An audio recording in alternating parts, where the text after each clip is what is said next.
борбата на синдикатите с насилието и кибернасилието в света на труда в рамките на насърчаването и прилагането на Конвенция 190 на Международната организация на труда. Това е темата, която коментират участниците в тазгодишното издание на Женското училище на ПЕРК, което се провежда в сградата на КНСБ.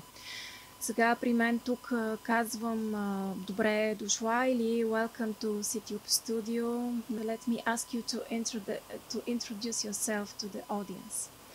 Okay, nice to meet you. My name is Maria. I'm from Belarusian Congress of Democratic Trade Union, and now I'm also represent Association Solidarność, that trade unionist in exile. So my first question, Maria, is tell us about the problems of working women in your country. Have many dimensions. Tell us what are you going through? Actually, talking about Belarus, we should understand the real situation with trade unions, first of all.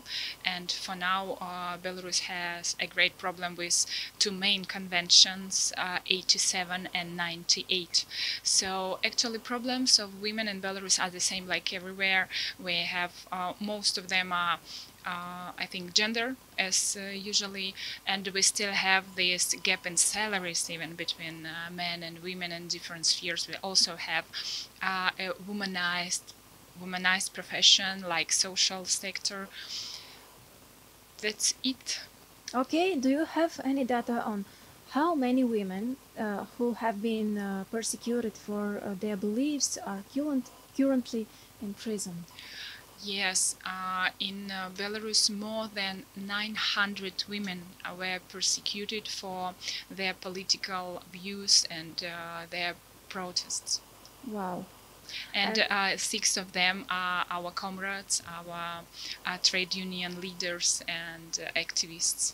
Do you have any connection with them? Not with all of them, but actually we try to have a connection with their families. Yeah, and what are they sharing with you? 6 of our colleagues, of our sisters are in prison now, and they have sentences from 2 to 11 years. Actually, to understand the situation, we should talk a bit about Belarusian prisons where women have to work. We call this forced labor, and the conditions for women to work is awful for sure. They have nothing in common with hygiene or normal payment. Usually the payment for their labor in prison it's less than €1 per month. And the second problem for them is that they sue a different military equipment now, we know about that, for Russian army and Belarusian police. And one more question, what are the main forms of discrimination you face in Belarus?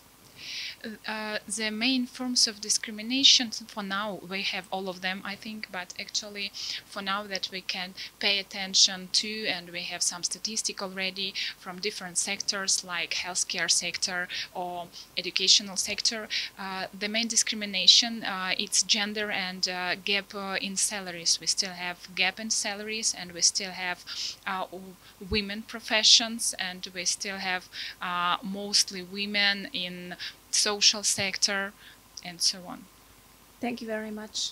I hope that we'll see in this studio again sooner or later. Thank you. Thank you.